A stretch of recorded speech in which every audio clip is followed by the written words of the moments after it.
Welcome back, everyone. Hope you're having a good week so far.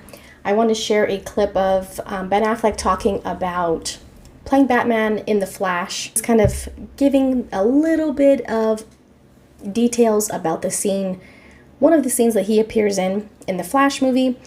We probably are all familiar with at least some of what he's talking about regarding what we've heard in the past about Wonder Woman being in the movie as well. It could be a tiny bit spoiler-ish, just as a heads up. I don't really consider it like a major, plot spoiler or anything like that. But it's interesting what he says, and he's kind of talking about how he felt about playing how he felt about playing Batman in this movie, and what he thinks about the movie. Appreciate what he had to say. So let's go ahead and take a look at this. For The Flash, and everybody was like freaking out when you came on the screen.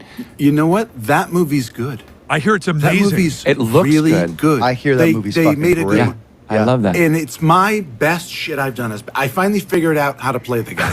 No, really? I got it. For real? I was like, hold on. I quit. I know I quit. And I know I came back to it. But I got it now. It's like, when you do the audition and you're on your way home and you're like, oh, no. Wait, what was the moment? Yes, Why did the penny drop? What happened? I mean, I don't want to give a spoiler, but it was a scene where I get saved by Wonder Woman. Yeah. During a conflagration with some bad guys. Yeah. And she saves me by. I'm sure I'm like the spoiler, DC assassins. She saves you some She way. saves you with the lasso of truth. Yeah. Sure. And so what happens is that Batman divulges, some of his real feelings. Yeah. About his life and his work. And and it helps you see the character, and now you want another chance to play it. And I was like, wait a minute, I got it. Am I still? Wait, can I, guys? Are we still rolling? Can we write another story of my fucking life? By the way, love that. Ben, one time I remember years ago. So those are some of the things that he had to say about returning as Batman and Bruce Wayne in the Flash movie. Personally, I've said this a few times already on the channel. When the Flash trailer came out, first of all, I thought it was a great trailer, and I really enjoyed the shots of Batman and / Bruce Wayne in that that they showed in that trailer, because it's very much the Batman that we got from, not Justice League, let's just say that. So that was good to see, and a positive thing. Well, the fact that Ben had agreed to do the Flash movie in the first place, I always had taken that as a positive sign, even way before this whole reboot and all of that happened, because I always felt like we knew after what happened with Justice League, and we knew that, Ben was going to be done with Batman after that. He came back for Zack to do the additional photography for the Snyder Cut, but we know that all of those cast members would be willing to do that for Zack Snyder. However, to come back in another capacity in a different movie, I took it as a positive that Ben had agreed to do that, because it felt like, to me, it seemed like if he's willing to do that, then they are portraying Batman, his Batman, in a good way, in the way that, those of us who liked Ben in BVS and Zack Snyder's Justice League, those of us that like that version of Batman and not Justice League Batman, that's a good thing, because if Ben wants to do it, if he agrees to do it, then that means he's on board for the way they're portraying his character in that movie. And I also took it as this is sort of off topic, but Ray Fisher was also he had said that he and Andy Muschietti were on the same page for how Cyborg would have been involved in the movie. But we know Ray Fisher didn't want to, because it was, a Walter Hamada production, or project. So he didn't want his name attached to that, which was totally understandable. But I also, I appreciated the fact that Ray Fisher had shared that he and Andy Muschietti were on the same page for how Cyborg would be included in the movie. So I always took those as positive signs, even though this movie is under the previous regime.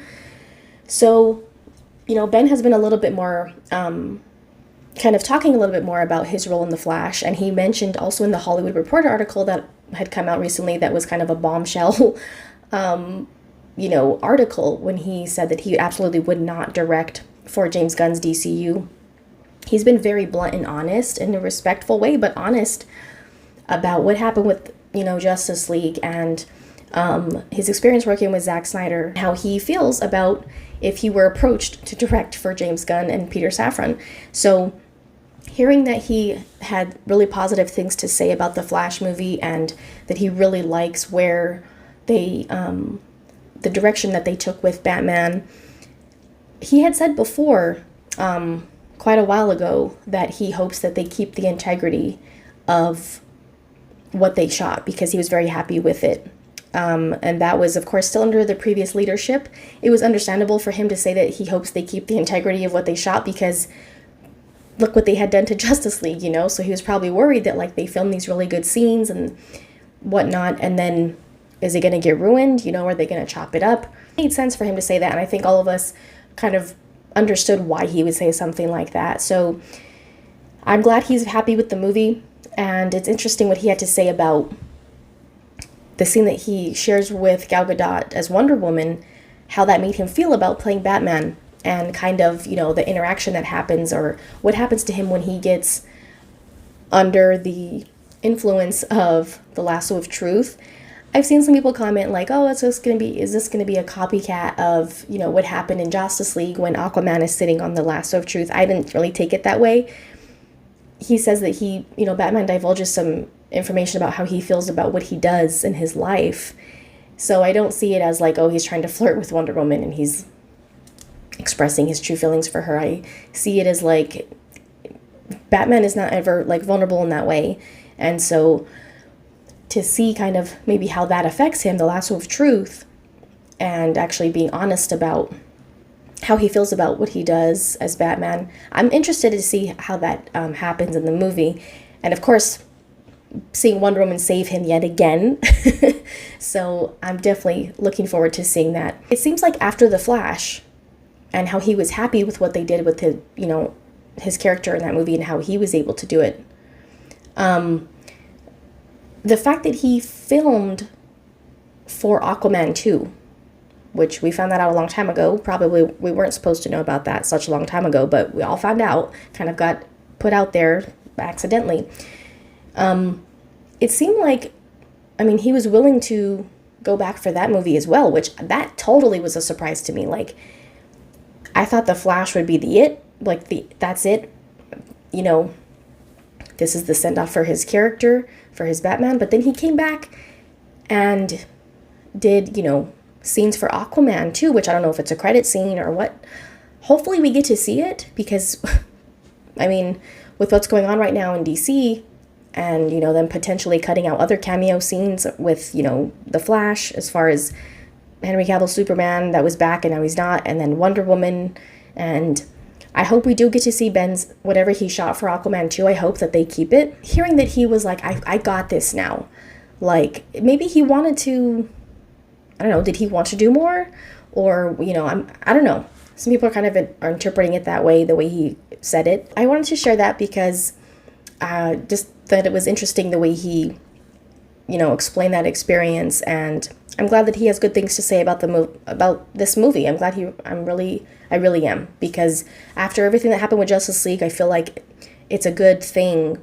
It's a positive thing, and it kind of helps the fans enjoy it a little bit more when we know that everyone who had that horrible experience with, you know, the Justice League reshoot and then how it turned out, you know, on screen in theaters, and everyone was humiliated, their characters. Nice to hear when they have positive things to say about these other movies that they are appearing in, and that they had a positive experience with that, and that they like the way their character is being, you know, the way the direction went with it as far as, you know, compared to before. And just before I go, I'm seeing on Twitter, it appears that, you know, James Gunn is starting to make lists of potential actors for Superman Legacy. Gunn has revealed that while casting for Superman Legacy has yet to begin, he has begun making lists of potential actors for the movie. So looks like they're going to be getting into that, you know, casting stuff very soon. And I'm sure it's going to be, I mean, it's just going to be a wild conversation when we find out who's at least in talks, or who's in the top two, and then who actually gets the role. It's going to be crazy. to see people's reactions. So we'll stay updated on that for sure. But thank you guys for watching. In the meantime, don't forget to check out any videos you might have missed recently. Like, share, comment, subscribe, and we'll see you guys next time.